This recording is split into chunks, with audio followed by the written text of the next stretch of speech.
Hello everyone, today I am presenting class 8 subject English chapter How the Camel Got His Humps lesson plan। तो अगर आपको ये chapter class में पढ़ाना है तो उसके लिए कैसे आप एक लेसन प्लान प्रिपेयर कर सकते हैं ये मैं इस वीडियो की हेल्प से आपको बताऊंगी।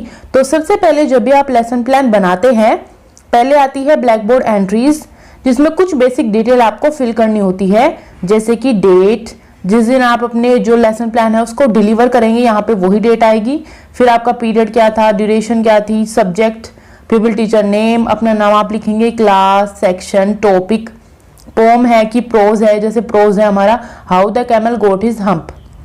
तो आप यही डिटेल्स अपनी लेसन प्लान फाइल, जो भी आपकी फाइल होगी, कॉपी होगी, उसमें आप एक ऐसे बॉक्स के अंदर ये डिटेल्स लिखेंगे। आप ब्लैक चार्ट पेपर पेस्ट करके उस पे ये चीजें लिखेंगे और जब क्लास के अंदर जाते हैं तो वहां पे आप ब्लैक बोर्ड पर ही ये डिटेल्स लिखते हैं, तो इसलिए हम इन्हें बोलते हैं ब्लैक बोर्ड एंट्रीज। तो जाते ही सबसे पहले आपको ये डिटेल्स फिल करनी होती है। उसके बाद देखते हैं नेक्स्ट हमारे आते हैं ऑब्जेक्टिव्स। अब कोई भी काम आप करने जाते हो तो उसके पीछे आपका कोई ना कोई ऑब्जेक्टिव जरूर होता है। इसी तरीके से अगर आप क्लास में जाते हैं तो वहां पे भी आपके कुछ ऑब्जेक्टिव जरूर होंगे किसी पर्टिकुलर टॉपिक को लेके या जो आप पढ़ाने जा रहे हैं उसको लेके। तो यहाँ पे इसी तरीके के ऑब्जेक्टिव होते हैं जनरल ऑब्जेक्टिव और दूसरे होते हैं लर्निंग ऑब्जेक्टिव। जनरल ऑब्जेक्टिव हमारे जनरली जो सब्जेक्ट है हमारा, जैसे कोई मैथ्स है, कोई मैथ्स का लिख रहा है, कोई इंग्लिश का लिख रहा है, हम यहाँ पे इंग्लिश का लिख रहे हैं, तो पूरे as a subject as a whole को लेते हुए जो ऑब्जेक्टिव लिखे जाते हैं वो होते हैं general objective. And learning objective या स्पेसिफिक ऑब्जेक्टिव भी इन्हें बोल सकते हैं। ये स्पेसिफिकली जो आपकी पोम है, जो प्रोज है, उसको लेके लिखे जाते हैं, जो आपका चैप्टर है तो उसी को लेके बनाए गए हैं लर्निंग ऑब्जेक्टिव। तो ये ऑब्जेक्टिव्स आप मैक्सिमम 5 लिख सकते हैं और मिनिमम 3। तो स्टार्ट करते हैं जनरल ऑब्जेक्टिव से। जैसे फर्स्ट है हमारा to make learners able to express their thoughts and ideas in an organised and systematic way using correct and simple English. Second one is to make the learners innovative and develop the ability of reasoning and observation. Third one is to make learners able to give their personal response to literature. Fourth one is to develop communicative competence of using English in their day-to-day life. फिर आते हैं learning objectives, जो हमारा जो poem है, prose है, उसको लेके बनाए गए हैं। यहाँ पे जो चैप्टर है उसको लेके बनाए गए हैं, तो वो है students will be able to, ये आप कॉमनली एक जगह पे लिख लेंगे। उसके बाद आएगा first use critical thinking to read between the lines and go beyond the text. Second है राइटिंग ए स्मॉल पैराग्राफ, वो जब चैप्टर पढ़े तो उसके बाद इतने एबल हो कि वो एक उसके बारे में एक स्मॉल पैराग्राफ लिख पाए। फिर आता है third one understanding simple instruction details while listening. And fourth one is using language and vocabulary in different context. Fifth one is predicting the story from its illustration and title. उसके बाद आता है हमारी प्री रीडिंग एक्टिविटी, जहां पे हम बच्चों के प्रीवियस नॉलेज से कनेक्ट करके उन्हें अपने टॉपिक तक लेके आते हैं और फिर अपने टॉपिक को इंट्रोड्यूस करते हैं। तो उसके लिए आप एक टेबल बना लेंगे जिसमें होगा प्यूपिल टीचर्स एक्टिविटी एक तरफ, जहां पे प्यूपिल टीचर क्वेश्चंस पूछेंगे, एंड दूसरी तरफ होगा स्टूडेंट्स एक्टिविटी जहां पे स्टूडेंट्स रेस्पॉन्स करेंगे। तो हमें एग्जैक्ट नहीं पता स्टूडेंट्स क्या रेस्पॉन्स करेंगे, तो आप जनरली क्या क्या उनके आंसर हो सकते हैं एक्सपेक्टेड, वो यहाँ पे लिख सकते हैं। जैसे क्वेश्चन आप ऐसे पूछ सकते हैं Who can survive without food and water over a long period of time? तो वो है कैमल। सेकंड है Where did the camel live or adapt? जैसे डेजर्ट में, हाउस में, जहां भी बच्चों ने देखा होगा कैमल को वो बताएंगे उसके अकॉर्डिंग। फिर है What is the benefit of a hump for a camel? तो क्या हम्प क्या करता है, तो बच्चों को इतना जनरल पता होगा, जैसे वो फूड को स्टोर करने या वाटर को स्टोर करने के काम आता है।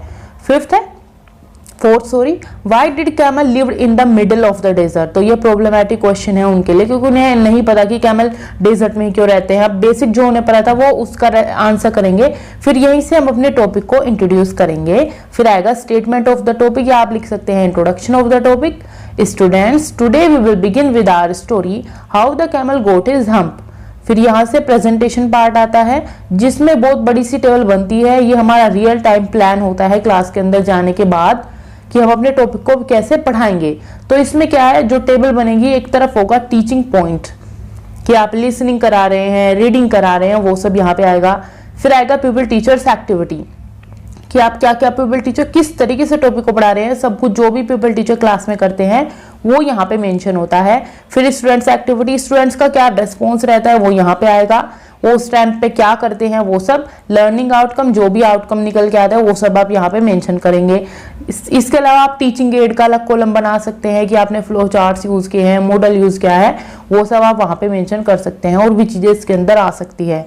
तो जैसे टीचिंग पॉइंट है फर्स्ट हमारा लिसनिंग कॉम्प्रिहेंशन, तो इसमें क्या है, वाइल रीडिंग एक्टिविटी है। तो people teacher will tell the story before asking children to read the text. तो क्या करते हैं, पहले हम स्टोरी बता देते हैं जनरल कि ये स्टोरी है ऐसा कुछ। फिर क्या है, जैसे व्हाट इज स्टोरी अबाउट, उसके बारे में टीचर बताएंगे कि it is a story about an animal camel who is very lazy and careless and he does not want to do any work. तो यहाँ पे स्टूडेंट्स एक्टिविटी रहेगी, वो क्या करेंगे, learners listen and enjoy the story.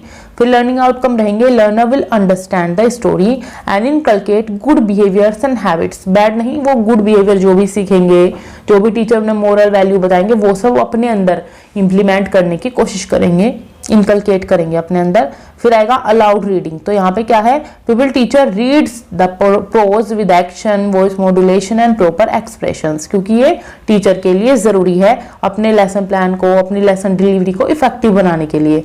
तो यहाँ पे क्या होगा, learners follow the people teacher in their books, की टीचर कहाँ से पढ़ रहे हैं, कौन सी लाइन पढ़ रहे हैं। इसमें क्या होगा, learner will develop listening skills. फिर आएगा साइलेंट रीडिंग एक्टिविटी, तो यहाँ पे क्या होगा, people teacher will ask the learner to read para 1 to para 4 and answer the following questions. यहाँ पे क्वेश्चंस आएंगे जैसे कि what tasks were assigned to the dog and ox, second है why did camel lived in the middle of the desert, third है what made the dog, the horse and the ox very hungry। फिर यहाँ पे क्या होगी learners activity, तो learners will read the text silently up to para 4 and answer the questions as per their understanding. और यहाँ पे लर्निंग आउटकम रहेगा to improve the understanding and self reading skills. इसके बाद आता है हमारा presentation part next, same table रहेगी। फिर आएगा reading comprehension. Now we will teacher ask them to go through para 5 to para 9 and after they have read ask the following questions for comprehension check, कि कितनी उनकी understanding बनी उसको समझने के लिए पीपल टीचर कुछ क्वेश्चंस पूछेंगे। तो ये क्वेश्चंस आप अपने लेसन प्लान में यूज कर सकते हैं, अपनी क्लासरूम डिलीवरी में यूज कर सकते हैं। जैसे है the camel sad hump repeatedly, how does it affect him.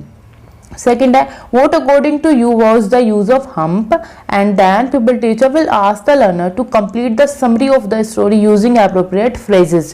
तो यहाँ पे दो चीजें हुई, क्वेश्चंस पूछे गए और जो समरी है उसको कंप्लीट करने के लिए कहा गया। तो यहाँ पे जो लर्नर्स की एक्टिविटी रहेगी वो होगी कॉम्प्रिहेंशन ऑफ द टेक्स्ट, उनका देखा जाएगा, उनकी अंडरस्टैंडिंग देखी जाएगी। तो क्या होगा, learners answer the question as per their understanding of the text. और यहाँ पे लर्निंग आउटकम्स रहेगा, learner will use personal strategies to think and organise. और जब उन्हें बोला जाएगा कि आप समरी को कंप्लीट करो, तो उसमें क्या है, learners try to complete the story and seek the help of teachers and others, तो हेल्प से वो स्टोरी को कंप्लीट करेंगे। फिर एक्टिविटी कराएंगे हम स्टोरी क्रिएटिंग की। यहाँ पे क्या होगा, going beyond the text activity है।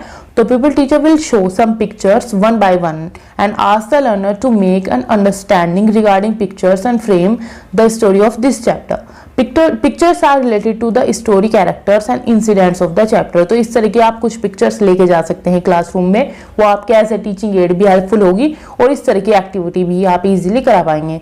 तो यहाँ पे क्या होगा, students will create the story from its illustrations and pictures, जो भी उन्होंने देखा वो स्टोरी को क्रिएट करेंगे।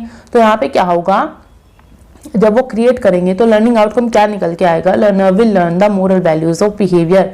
पूरी जो स्टोरी बनाई जाएगी फिर उसके जो भी वैल्यूज उससे निकल के आती है वो सब बच्चे सीखेंगे और इनकलकेट करेंगे। इसके बाद आता है एक्सटेंशन ऑफ लर्निंग। एक्सटेंशन यानी लर्निंग को हम एक्सटेंड कर रहे हैं, तो वो होगी आउटसाइड द क्लासरूम, हम गोइंग बियॉन्ड द टेक्स्ट यहाँ पे जाएंगे। बच्चों की जो लर्निंग है उसको हम डेली लाइफ से उनके रिलेट करने की कोशिश करेंगे।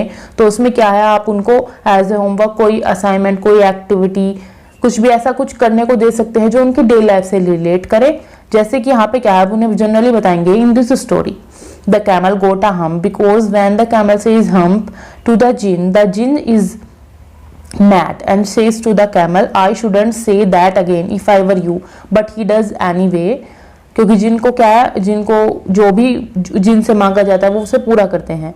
Then djinn uses his magic to give the camel a hump on his back. तो इससे कुछ क्वेश्चन आप क्रिएटिंग से क्वेश्चन आप उन्हें दे सकते हैं, जैसे कि can this story be factually true, what according to you is the story about. तो इस तरीके के क्वेश्चंस आएंगे तो उनकी क्रिटिकल थिंकिंग डेवलप होगी और वो अपनी क्रिटिकल थिंकिंग का यूज करके कुछ टेक्स्ट से अलग जाके कुछ यहाँ पे आंसर करेंगे।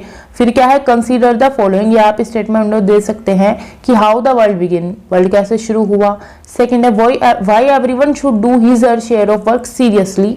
एंड थर्ड है how animals are important to human beings. And fourth है how the camel got his hump. तो ये सारे क्वेश्चंस हैं यहाँ पे। तो इस तरीके से आप कुछ क्वेश्चंस बच्चों से पूछेंगे और उनकी क्रिटिकल थिंकिंग यहाँ पे यूज होगी और वो डेली लाइफ से रिलेट कर पाएंगे। इसके बाद आएगा हमारा टीचर्स रिमार्क और यहाँ पे हमारा लेसन प्लान कंप्लीट होता है। अगर आपको वीडियो अच्छी लगी हो तो इसको लाइक करें, शेयर करें और चैनल को सब्सक्राइब करें। अगर आपको और वीडियोस देखनी है related to lesson plans, related to BEd, DElEd, practical files, stories, assignments, तो आप चैनल पे जाके प्लेलिस्ट में भी देख सकते हैं या फिर इसी वीडियो के डिस्क्रिप्शन में लिंक्स है, वहां पे भी जाके देख सकते हैं। Thanks for watching.